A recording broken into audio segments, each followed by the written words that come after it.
أشهد أن لا إله إلا الله وحده لا شريك له وأشهد أن محمدا عبده ورسوله صلى الله عليه وعلى آله وصحبه والتابعين التابعين ومن تبعهم بإحسان إلى يوم الدين.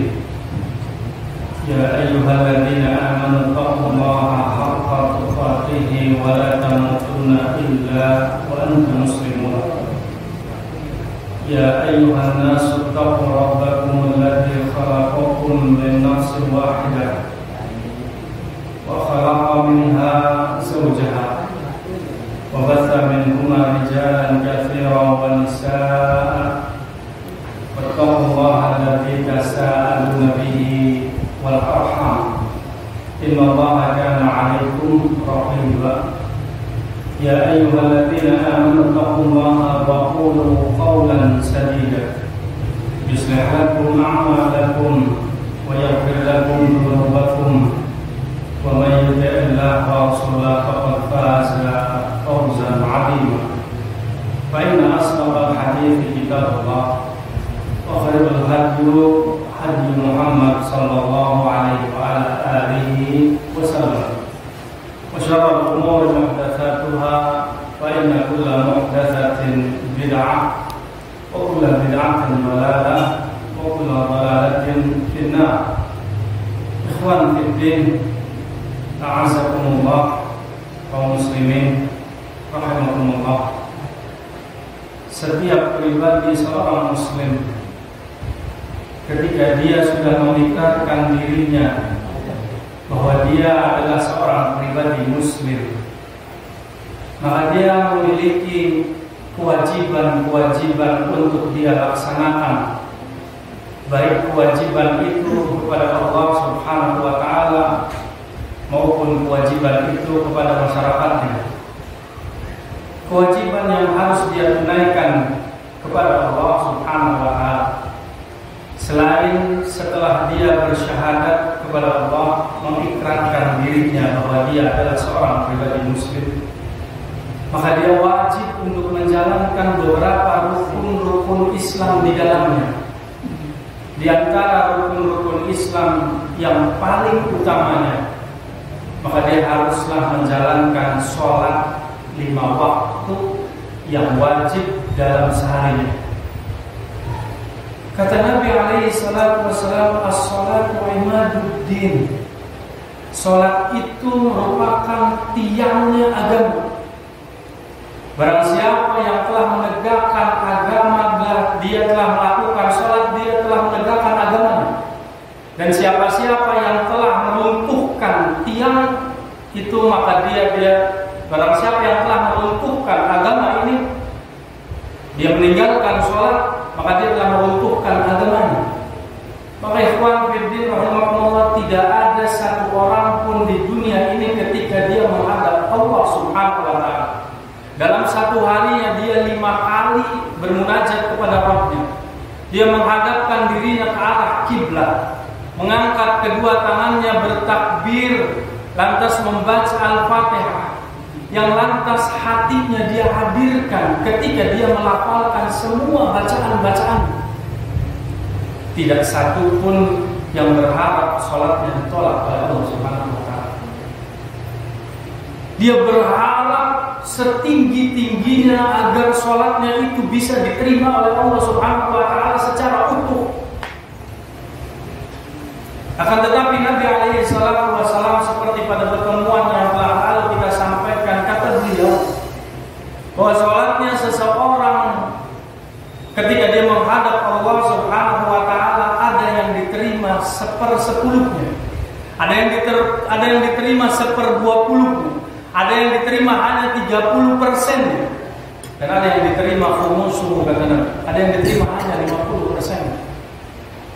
Maka ikhwan fiddin rahimahumullah, agar sholat kita, terutama setiap melakukan sholat wajib, kita memiliki kualitas dalam setiap gerakannya, lafalnya, bacaannya, tumaninahnya, maka haruslah dia memperhatikan bagaimana Nabi mencontohkan sholat itu. Kata beliau, "Shallu kama ra'aitumuni usolli." Kalau kalian hendak sholat, sholatlah kalian sebagaimana kalian melihat aku sholat. Ada adab ketika kita ingin menegakkan sholat. Allah Subhanahu wa taala pada surah Al-A'raf Allah firmankan, "Ya bani Adam." Kata Allah, "Ya bani Adam, khudhu zinatakum 'inda kulli masjid." Ini merupakan adab buat Bani Adam, buat manusia-manusia yang mengaku sebagai hamba Allah. Ketika dia ingin sholat, menghadirkan dirinya di dalam masjid, Allah perintahkan agar mengambil pakaiannya, perhiasannya yang paling baik. Adab ketika ingin hadir untuk sholat berjamaah. Memang kita katakan sah seperti layaknya Ibnu Mas'ud saat berdebat dengan Ubay bin Ka'ab, beliau mengatakan tidak sah sholat seseorang yang hanya mengenakan sepotong kain. Akan tetapi Ubay bin Ka'ab mengatakan bahwasanya sholat seseorang walaupun hanya mengenakan satu kain itu sah ada. Maka tidak sedikit kita dapati ada orang-orang yang sholat mungkin hanya mengenakan kaos, hanya mengenakan pakaian yang ala kadarnya. Bahkan ada figur-figur yang dia kenakan sebagai promosi, mungkin contoh-contoh ketika kadernya atau calon pemimpinnya, sebagai panutan bagi dirinya. Kemudian dia banggakan sholat menghadap Allah Subhanahu wa taala dengan gambar-gambar yang ada di tubuhnya. Padahal kata Allah Subhanahu wa taala, "Khudhu zinatakum 'inda kulli masjid." Kita diperintahkan untuk sholat mengenakan pakaian yang paling baik. Akan tetapi dalam realitanya masih banyak orang yang saat menghadiri jamuan makan, ketika hadir dalam satu acara pernikahan, undangan, dia tampil dengan pakaian yang paling baik. Dia mengenakan harum-haruman untuk tubuhnya. Akan tetapi saat menghadap Allah Subhanahu wa taala hanya kaos oblong yang dikenakan, kemudian dalam keadaan tubuhnya berbau, belum untuk hadir di hadapan Allah Subhanahu wa taala dalam keadaan yang paling baik belum.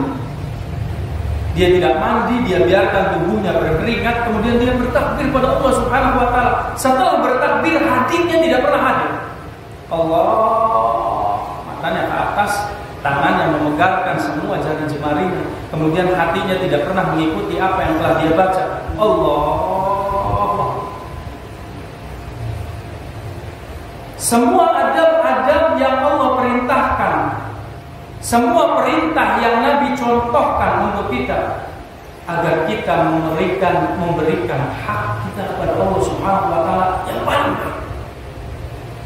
Nabi alaihi salatu wasallam ketika beliau hendak mengerjakan ibadah umroh ke tanah haram, tidak saja tubuhnya diolesi dengan harum-haruman oleh Aisyah radhiyallahu anha, beliau memerintahkan kepada Aisyah untuk mengenakan harum-haruman pada tubuhnya, tetapi beliau ingin juga ketika mengitari area tawaf sekitar Ka'bah, selain nanti ada sholat 2 rakaat di belakang makam Ibrahim, beliau mengukupi terlebih dahulu kepalanya.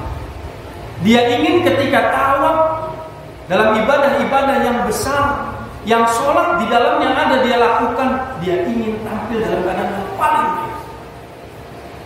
Maka ikhwan fillah rahimakumullah, telah kita lewati beberapa pertemuan yang lalu, seseorang ketika dia ingin sholat, maka dia fa ahsanul wudu, kata Nabi, memperbaiki wudunya yang paling baik, yang paling sempurna semua apa yang dia lakukan. Setelah dia berwudu, kemudian Nabi ajarkan untuk datang ke tempat sholat, menentukan di mana arah tempat kiblatnya. Jadi tidak sembarangan kalau seseorang ingin sholat, dia harus tahu dan dia harus yakin, pastikan kemana arah kiblatnya. Setelah dia tahu arah kiblatnya, dia harus qiyam, berdiri dengan tegak. Bukan saja wajahnya yang menghadap ke arah kiblat, tetapi semua tubuhnya dari mulai atas yang ada di ujung ubun-ubun sampai kepada kedua mata kakinya, bahkan telapak kakinya. Dia harus menghadapkan semuanya ke arah kiblat, tidak serong ke kanan dan tidak serong ke kiri, tetapi kemana arah kiblat itu diarahkan, ke situ semua tubuhnya dihadapkan. Jadi kalau arah kiblat kita lurus ke depan, kita harus ke depan. Jangan ada kaki yang terpampang tampak seperti keluar. Masih tidak sedikit di antara kita kalau mau sholat hanya menghadapkan tubuhnya, wajahnya ke arah kiblat, akan tetapi kakinya tidak menghadap ke arah kiblat, terbentang ke kanan dan ke kiri. Kalau antum dapati di sini sudah ada peragaan, sudah ada arah kiblat yang lurus ke depan, antum lazim dan wajib untuk menghadapkan semua tubuh antum ke arah kiblat,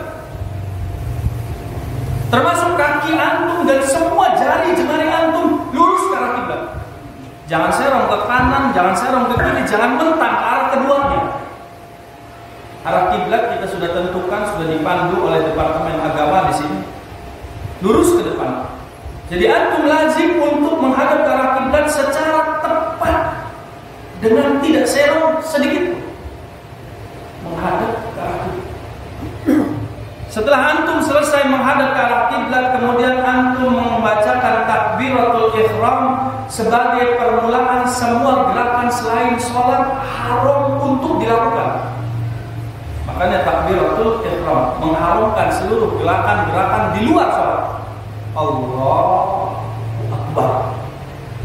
Hanya Allah yang Maha Besar, maka tidak boleh ada gerakan-gerakan lain kecuali gerakan-gerakan yang Nabi pandu sebagai pengertian di dalam sholat. Apakah gerakan-gerakan sholat itu yang kita lakukan kemudian kita anggap benar sesuai dengan hadis dan semua sisi pendalilan-pendalilannya? Padahal sudah kita sampaikan bahwasanya kalau kita mengangkat tangan kita saat takbiratul ihram, dua contoh dari Nabi alaihi salatu wasallam sejajar dengan bahu atau di bawah daun telinga. Masih banyak kita yang bertakbiratul ihram ketika mengangkat tangannya hanya sebatas dada saja, mengentengkan apa yang sudah Nabi pandu, menganggap remeh bahwa takbiratul ihram yang penting mengangkat tangan kemudian melafalkan takbir Allahu Akbar. La wallah, Nabi contohkan sejajar dengan bahu dan di bawah dua daun telinga. Hanya itu saja yang Nabi pandu kepada kita alaihi salatu wassalam. Jadi kalau antum mengangkat tangan di depan dada itu tidak dengan petunjuk dari Nabi.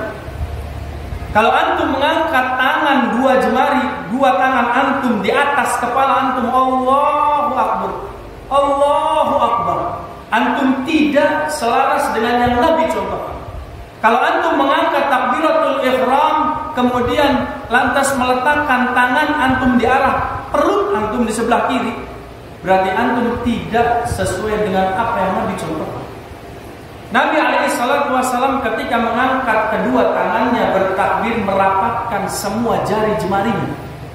Ketika antum merenggangkan jari jemari antum, berarti antum berselisih dengan Nabi antum alaihi salatu wasallam.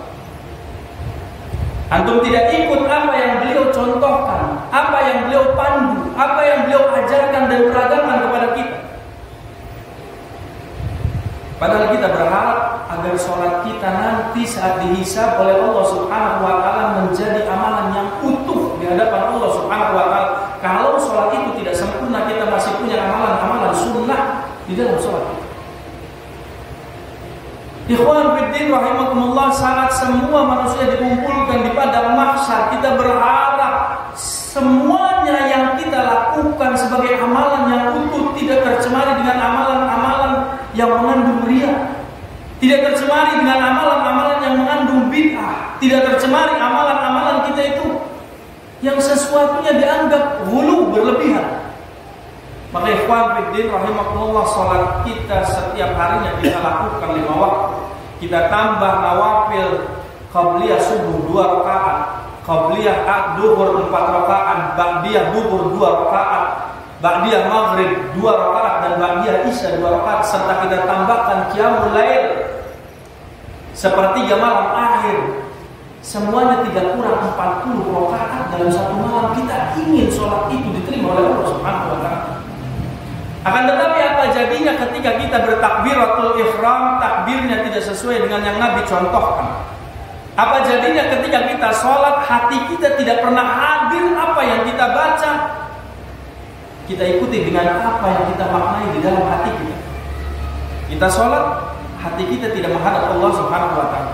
kita sholat, gerakan itu tidak sesuai dengan yang Nabi contohkan oleh Nabi alaihi salatu wassalam, kita sholat akan tetapi tidak ada maknanya sedikit pun di hadapan kita, di hadapan Allah Subhanahu wa taala, apa yang menjadi poin ibadah kita.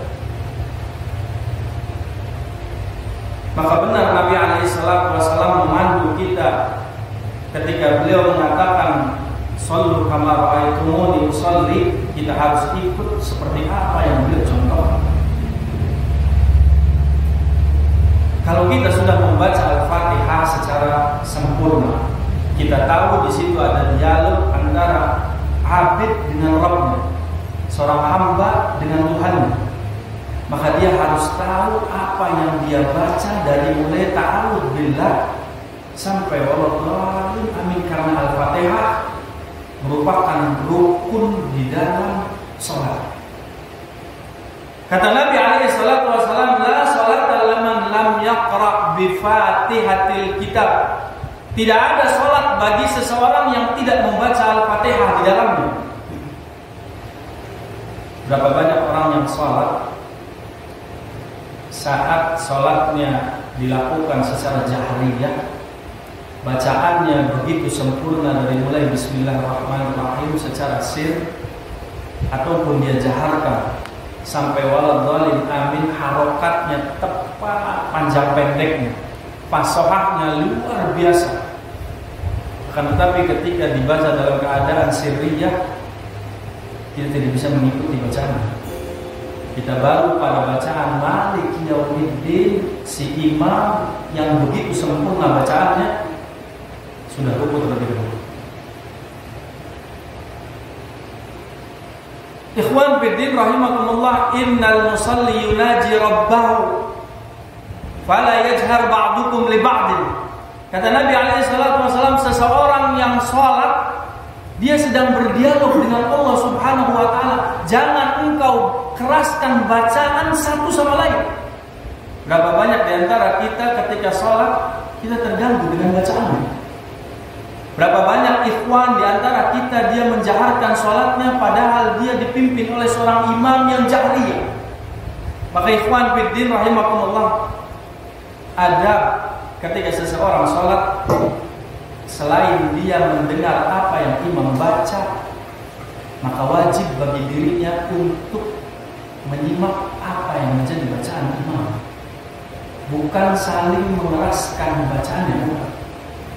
Ikhwan fiddin rahimakumullah, Nabi alaihi salatu wasallam memandu kita kalau kita sudah mengangkat takbiratul ihram. Beliau ingatkan bahwasanya ada 3 posisi seseorang yang bertakbiratul ihram.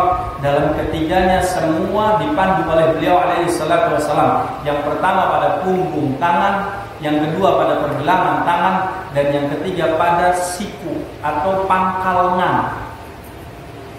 Masih banyak di antara ikhwan kita yang sholatnya dia meletakkan tangannya pada sikutnya. Dan ini tidak pernah dicontohkan oleh Nabi alaihi salatu wasallam. Kalau antum ingin sholat sesuai dengan panduan Nabi, 3 posisi.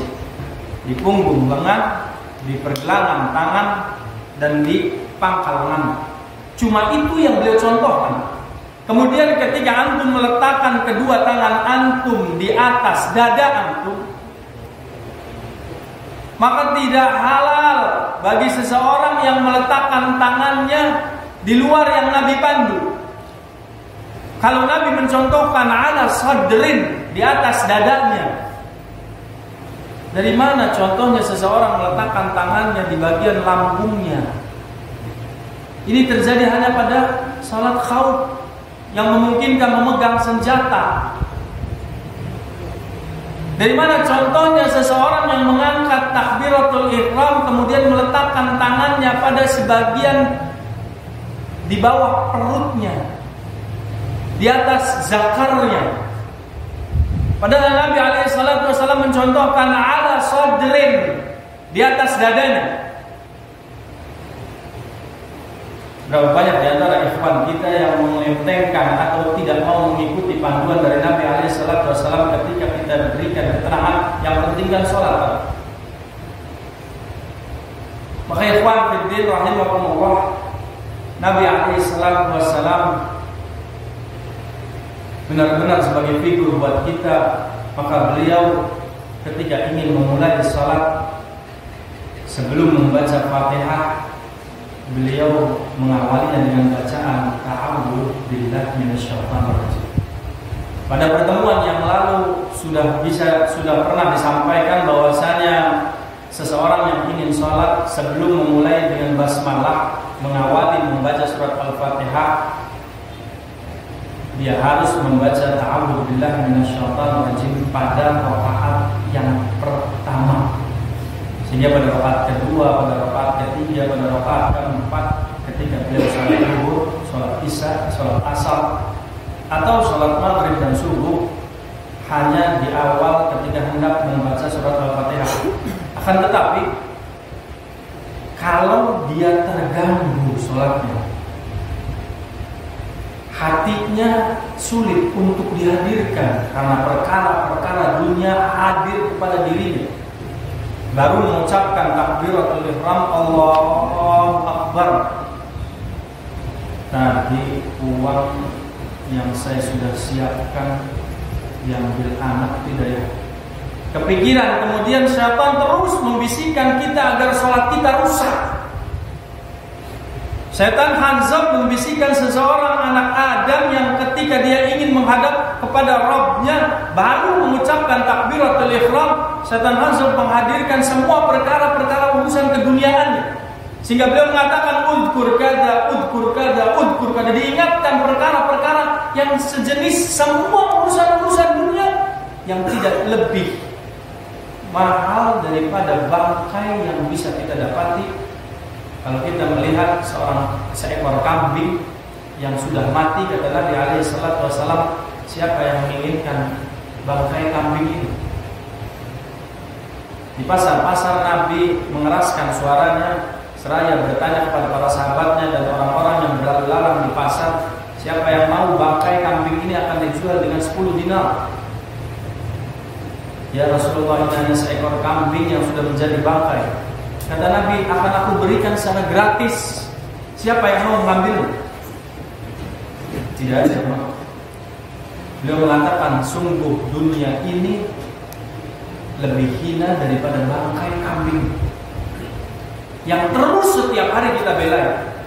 Bahkan kita tidak segan untuk berselisih paham dengan ikhwan kita. Kita tidak segan bermusuhan serta menaruh dendam kepada saudara kita.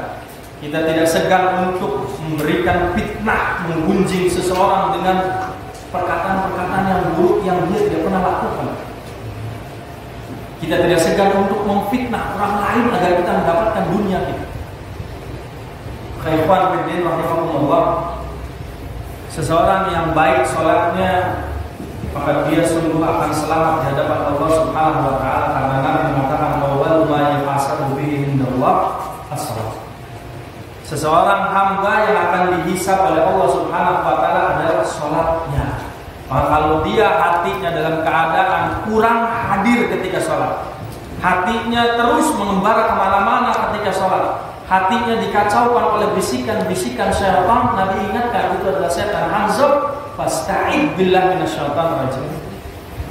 Kapan saja antum ketika antum digoda oleh syaitan Hanzab saat antum sholat, berarti antum tidak hadir hati antum saat sholat, dan antum tidak bisa mengikuti bacaan yang antum lakukan ketika sholat. Maka ista'id billahi minasyaitonir rajim. Maka ta'awudnya, kalau sebelum Fatihah 1 kali di awal rakaat, akan tetapi selama perjalanan sholat antum saat antum terganggu kapan saja, maka antum lazim untuk mengucapkan ista'id billahi minasyaitonir rajim agar bisa kembali menghadirkan hati saat sholat.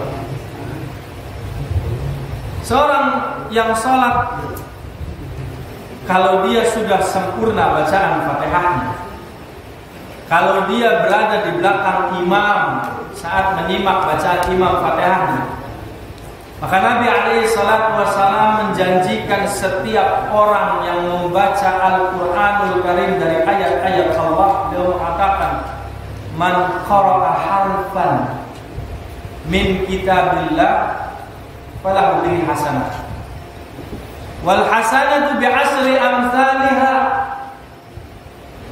Barang siapa yang membaca satu huruf di dalam Al-Quranul Karim, satu huruf, kita katakan alif lam mim, 3 huruf. Cuma ironinya bagi kaum muslimin sangat malas untuk membaca Al-Quran. Jujur, realitanya kita lebih suka membuka WhatsApp Android kita setiap harinya daripada membuka Al-Quran. Imbas dari adanya perkembangan globalisasi elektronika, media Android lebih kita sukai daripada kitab. Kita lebih bisa menggenggam apa yang menjadi fasilitas dalam kehidupan keseharian kita, seolah-olah itu lebih kita butuhkan daripada Al-Quran Karim. Padahal Nabi SAW mengatakan man qara'a harfan min kitabillah falahu hasanatun wal hasanatu bi asri amsalihha. Siapa-siapa yang membaca satu huruf di dalam Al-Quranul Karim, dia akan mendapatkan 1 kebaikan. Sedangkan 1 kebaikan, kata Nabi SAW, pahalanya 10 kali lipat. Berapa huruf yang antum baca kalau kita niatkan, kemudian kita membuka Al-Quranul Karim, kita buka mushaf kita buka kitab kita sebagai seorang muslim, kemudian kita baca Al-Quran dalam 1 hari 1 mughroh saja, dari ain ke ain. Sudah berapa huruf yang kita baca, berapa kebaikan yang bisa kita terima, seberapa besar pahala yang Allah berikan kepada kita. Akan tetapi penyakit malas luar biasa melanda hampir setiap pribadi muslim. Antum lihat pemuda-pemuda yang ada dari kalangan kaum muslimin, lebih banyak yang hadir ke masjid atau yang datang nongkrong di jalan-jalan. Pasti lebih banyak orang-orang yang pengennya leha-leha, orang-orang yang pengennya nyantai, orang-orang yang pengennya berkerumun dengan teman-temannya, tapi segan untuk datang ke masjid. Seolah-olah umurnya pasti akan Allah panjangkan, matinya nanti kalau sudah sepuh. Kalau sudah tua baru mati. Padahal al-maut tidak mengenal usia. Kata beliau alaihi salatu wassalam ketika beliau menjelaskan 10 kebaikan, la aqulu alif lam mim harf. Aku tidak katakan bahwa alif lam mim itu 1 huruf, kata Nabi, tidak. Walakin alif harf wa lam harf wa mim harf. Kan tetapi alif itu 1 huruf dan itu 10 pahala kebaikan. Dan lam itu 1 huruf dan itu 10 pahala kebaikan. Dan mim itu 1 huruf dan itu 10 pahala kebaikan. Maka ikhwan fillah rahimakumullah, kalau seorang pribadi muslim dia dekat dengan kitabnya, dia dekat dengan ibadah-ibadahnya, dia dekat menjaga semua syariat Allah Subhanahu wa ta'ala, akan dijanjikan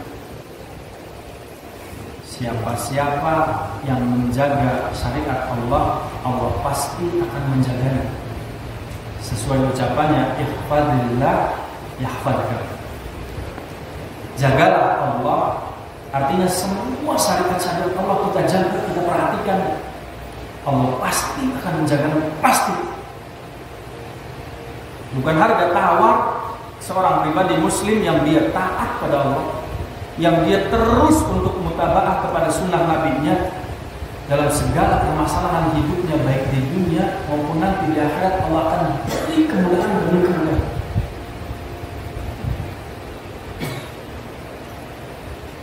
Bahkan jalan menuju surga Allah mudahkan bagi. Fasanyassiruhu lil yusra. Wa amma man a'ta wattaqa wa saddaqa bil husna fasanyassiruhu lil yusra. Siapa-siapa yang bertakwa kepada Allah Subhanahu wa ta'ala dan membenarkan agamanya, kemudian dia beramal amalan baik setiap hari, maka akan kami mudahkan jalan-jalan menuju surga Allah Subhanahu wa ta'ala. Ikhwan fillah rahimakumullah, kalau seseorang sudah membaca Al-Fatihah, ketika dia selesai bacaan Fatihahnya, saat lisannya mengatakan waladhdallin, karena sudah kita lewati bacaan iftitah, kita lewati bacaan takbiratul ihram, kita lewati bacaan Al-Fatihah. Di ujung ayat Al-Fatihah Nabi perintahkan satu perintah buat kita. Kalau kita selesai membaca Al-Fatihah, maka katakanlah amin. Hadis Nabi alaihi salatu wasallam pada kitab Sifatus Salat min Nabi sallallahu alaihi wasallam ada bab tentang saat imam membaca amin, maka makmum pun membaca amin. Karena sallallahu alaihi wasallam idzan taha, kata Nabi, min qiraatil Fatihah, apabila kalian selesai membaca surat Al-Fatihah di dalam salat kita, faqulu atau qala amin.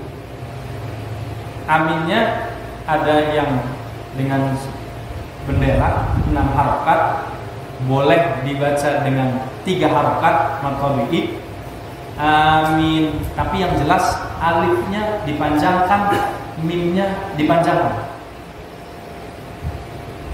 Ada yang hanya membaca amin, amin. Selesai Al-Fatihah, membaca aminnya hanya mengatakan amin. Padahal tuntunannya amin. Ada syaddahnya. Atau baca amin, mimnya itu bertemu dengan ya, berarti wajib dibaca panjang. Kalau seseorang membaca aminnya secara pendek saja, amin,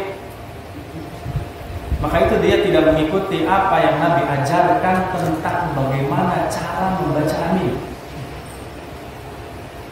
Tidak sembarangan kita membaca amin, itu ada tuntunannya, ada syariatnya. Kemudian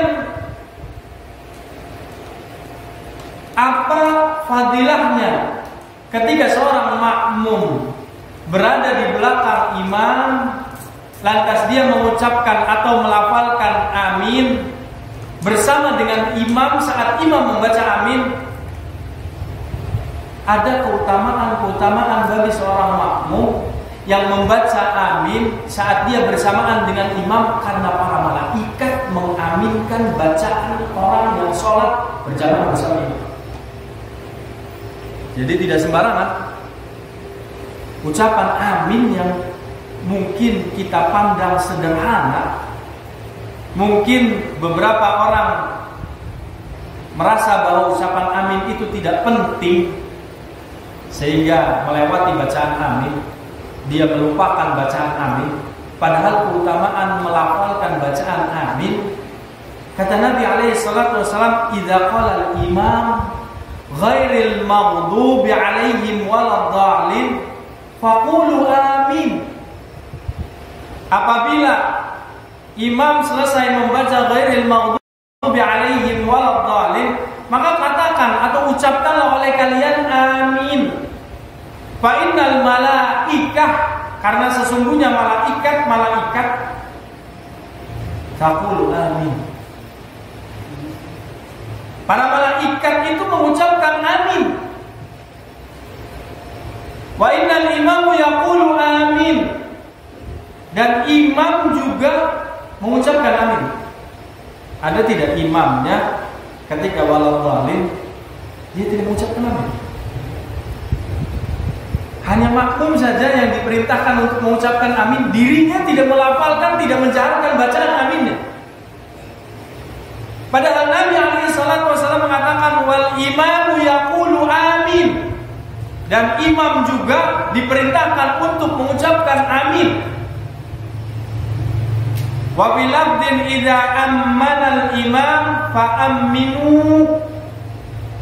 Dalam keterangan riwayat yang lain, apabila imam mengucapkan amin, hendaklah kalian mengucapkan amin. Jadi dua contoh, artinya kita bisa bersamaan dengan imam saat waladhdallin amin, atau ketika si imam selesai membaca waladhdallin kita langsung mengucapkan amin. Paham tidak? Kita boleh mengucapkan amin bersama imam, menunggu dulu imam membacakan amin, lantas kita ikut membaca amin. Atau ketika imam selesai waladhdallin, kita langsung mengucapkan amin. Berbarengan tidak dengan imam? Coba perhatikan. Ketika imam selesai mengucapkan ghairil maghdubi alaihim waladdallin, biasanya imam ada jedanya nafasnya. Imam itu biasanya dia habis di waladdallin karena 6 harokat mad tabi'i yang panjang dengan bendera waladdallin. Nafas sudah habis di dada, makmum boleh langsung mengucapkan amin atau menunggu bacaan si imam mengucapkan amin. Dua contoh yang Nabi ajarkan dalam kriteria hadis ini. Kalau imam mengucapkan waladhdallin, antum boleh mengucapkan amin tanpa menunggu imam mengucapkan amin, atau ketika imam mengucapkan amin baru antum ikut bersamaan dengan amin, dengan imam mengucapkan amin. Fa innal malaika taqulu amin. Karena sesungguhnya kata Nabi alaihi salatu wasallam, malaikat juga mengucapkan amin. Wal malaikatu fis samai amin. Dan para malaikat yang ada di langit-langitnya Allah Subhanahu wa taala mengucapkan amin. Tidak perlu kita bayangkan bagaimana ya para malaikat kok yang ada di langit bisa mengikuti bacaan imam yang ada di muka bumi. Karena terbangnya malaikat itu dari antara timur dan barat bisa sekejap. Terbangnya malaikat Jibril, kalau kita bisa tahu, menjelajah timur dan barat yang sayapnya dikatakan 600 dan 600 sayap, itu bisa sekejap. Terbang itu dengan cepat. Maka ikhwan fiddin rahimakumullah, seseorang ketika dia selesai membaca waladhdallin, maka dia wajib mengucapkan amin. Dia lazim mengucapkan amin. Setiap bacaan-bacaannya yang imam lafalkan, dia ikuti semua bacaan-bacaannya. Hatinya hadir, apa yang dia baca dia tahu artinya, dan gerakan-gerakan yang dia lakukan sesuai dengan yang dicontohkan oleh Nabi. Kemudian ikhwan fiddin rahimakumullah, ada surat-surat setelah Nabi alaihi salatu wasallam selesai membaca Al-Fatihah yang beliau suka membacanya. Di dalam Al-Quranul Karim ada surat-surat yang gandrung, Nabi sering suka membacanya. Al-Quran dari 114 surat, hampir semua beliau suka baca. Akan tetapi ada surat-surat tertentu yang beliau suka sering untuk membacanya. Ketika beliau sholat subuh, surah yang beliau baca pendek, yang paling beliau suka baca di dalam sholat subuhnya, ya, beliau membaca surat As-Sajdah. Beliau sering membaca surat As-Sajdah. Atau beliau juga suka membaca surat Az-Zalzalah. Az-Zalzalah, idza zulzilatil. Beliau suka membaca surat Az-Zalzalah. Bahkan beliau membaca kadang di rakaat pertama Az-Zalzalah, di rakaat kedua Az-Zalzalah. Barangkali antum baru dengar ada surat yang sama di rakaat pertama dan di rakaat kedua dibaca tidak dibedakan. Ini tujuannya memberikan contoh bolehnya seseorang membaca surat pada rakaat pertama surat itu, pada rakaat kedua surat itu. Kadang kita suka bilang pertama surat itu yang dibaca Az-Zalzalah, kok surat kedua Az-Zalzalah? Naam, Nabi SAW pernah mencontohkan bacaan beliau dengan Az-Zalzalah. Di rakaat pertama Az-Zalzalah, di rakaat kedua Az-Zalzalah. Kadang beliau membaca surat As-Sajdah. Imam masjid di Madinah paling sering kalau sudah sholatnya subuh As-Sajdah, sujud tilawah, karena ada ayat As-Sajdah. Ikhwan fillah rahimakumullah, sudah masuk waktu untuk sholat Isya. InsyaAllah barangkali nanti ada waktu tambahan setelah adzan Isya, kita bisa akan sambung sedikit. Kemudian nanti jika memungkinkan bisa disambung dengan tanya jawabnya. Oleh tafadhal ala muadzin untuk dipersilahkan menggunakan adzan Isya terlebih dahulu. Ikhwan fillah rahimakumullah, apa-apa saja yang Nabi baca setelah beliau selesai membaca surah Al-Fatihah, surah-surah yang beliau suka untuk membacanya, terkadang beliau membaca surat Ar-Rahman 55, surat ke-55, jumlahnya 78 ayat. Kalau pada sholat subuh disambung dengan surat An-Najm 62 ayat. Kadang beliau membaca Iqtarabatis Sa'ah surat ke-54, jumlahnya 55 ayat, rakaat pertama dan rakaat kedua surat Al-Haqqah. Kadang beliau membaca surat At-Tur. Setelah membaca surat Al-Fatihah, beliau suka untuk membaca surat At-Tur, dipadukan dengan surat Ad-Dariyat, Wad-Dariyati Dzarwa ila akhir ayat. Kadang beliau membaca surat Idza Waqa'atil Waqi'ah dan surat Nun wal qalami wama yasturun. Akan tetapi beliau tidak jarang untuk mempercepat bacaan sholatnya. Ketika kondisi beliau dalam keadaan suka batuk, ketika kondisi dalam keadaan beliau mendengar anak kecil yang menangis, beliau mendengar ada suara anak kecil di belakang yang sedang menangis, maka Nabi SAW memperpendek bacaan suratnya, mempercepatnya. Ketika para sahabat Nabi SAW mempertanyakan kepada beliau dalam satu keterangan sholat subuh, para sahabat Nabi, beliau berkata kepada Nabi, faqila ya Rasulullah lima jawazta. Wahai Nabi, wahai Rasulullah, mengapa engkau memperpendek bacaan engkau tadi? Qala sami'tu buka as-sabiyyi fadhanantu anna ummahu ma'ana nusalli atau tusalli fa'aradtu an afragha lahu ummah.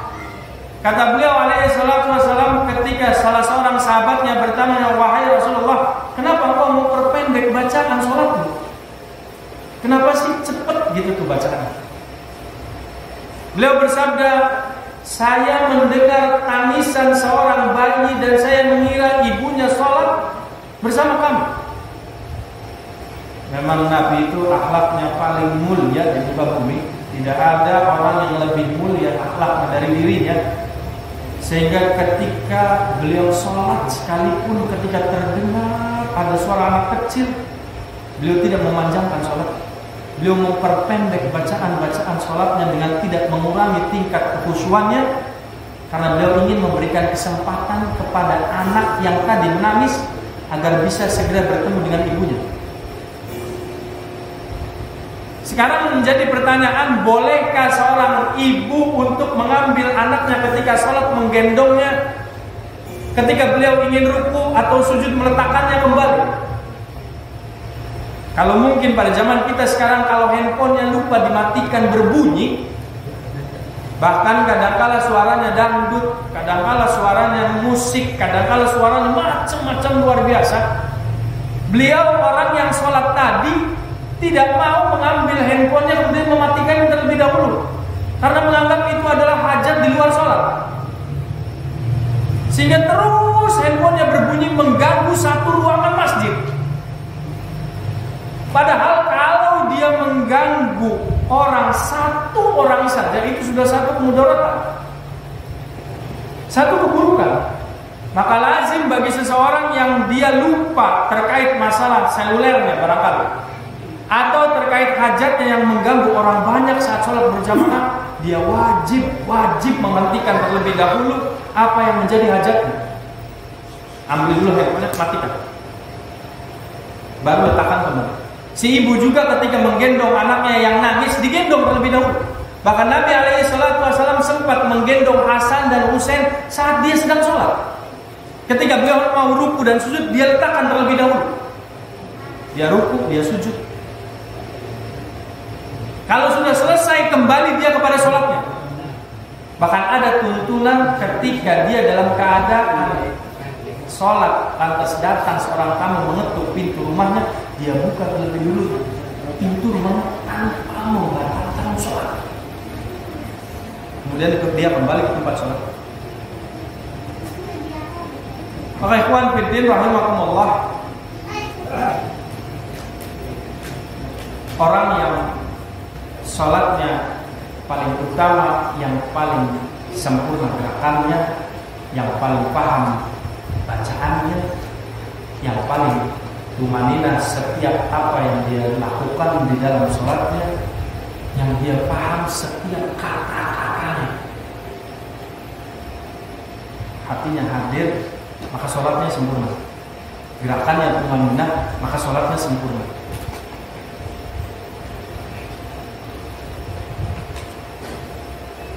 Apakah boleh seseorang yang saat sholat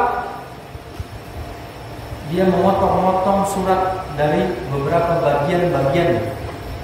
Pada pertemuan yang telah lalu, Ustaz Tata Abdul Ghani Jumat malam 1 menyampaikan bolehnya seseorang yang memotong sholat asal ketika bacaannya itu sampai pada batasan-batasan yang tidak bertabrakan, atau memotong bacaan surat itu tidak di tengah-tengah. Artinya bukan pengertian saat berhenti itu harusnya maknanya bersambung dengan ayat bacaan sesudahnya. Jadi tidak main asal potong selesai, di mana itu ada aturan-aturannya. Karena Nabi alaihi salatu wasallam beliau mengatakan likulli suratin rakaat. Ternyata panduannya, kata beliau, dalam setiap surah satu rakaat lebih utama. Kenapa? Karena Allah Subhanahu wa taala perintahkan faqra'u ma tayassara minal Qur'an.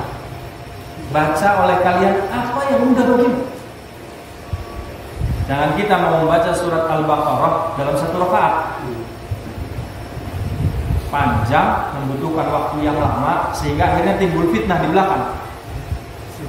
Mu'adz bin Jabal memimpin satu sholat ketika beliau menjadi imam yang dibaca oleh dirinya terlalu panjang, sehingga ada satu orang yang bernama Salim dari kalangan Bani Salimah, seorang pemuda di belakang Mu'adz bin Jabal, dalam keadaan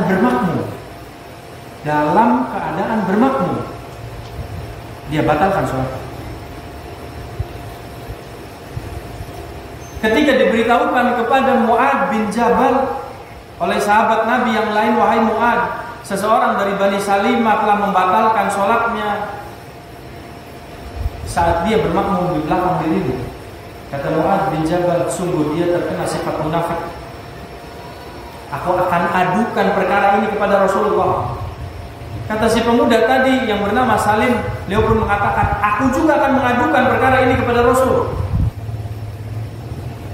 Bukan mengadukan kepada Nabi, Salim mengadukan kepada Nabi. Yang ditegur bukan si salim ya, akan tetapi yang ditegur Mu'ad bin Jabal. Kata Nabi alaihi salatu wasallam, "Afattanu anta ya Mu'ad?" Apakah engkau akan membuat fitnah wahai Mu'ad? Karena panjangnya bacaan. Si pemuda ini diberi nasihat oleh Nabi alaihi salatu wasallam, "Aku dengan Mu'ad adalah seseorang yang mengharapkan surga Allah Subhanahu wa taala. Akan tetapi Salim dari kalangan Bani Salimah wafat sebagai syuhada di medan perang." Sehingga ketika wafatnya Nabi tanyakan perkataannya kepada Mu'ad bin Jabal. "Wahai Mu'ad, siapa saat ini yang benar?" Maka Mu'ad menjawab, "Ya Rasulullah, si pemuda itu sungguh dia adalah seseorang yang benar dan aku adalah seorang yang salah." Maka ikhwan fillah rahimakumullah, faqra'u ma tayassara minal Qur'an. Mudah-mudahan apa yang disampaikan bermanfaat bagi diri ini yang menyampaikannya dan pada antum sekalian pada umumnya yang mendengarnya. Yang hak adanya semata-mata datang dari Allah Subhanahu wa taala, dan apabila ada yang batil datang dari pribadi yang lemah. Subhanallah wa bihamdik, asyhadu an la ilaha illa anta, astaghfiruka wa atubu ilaik. Wa akhiru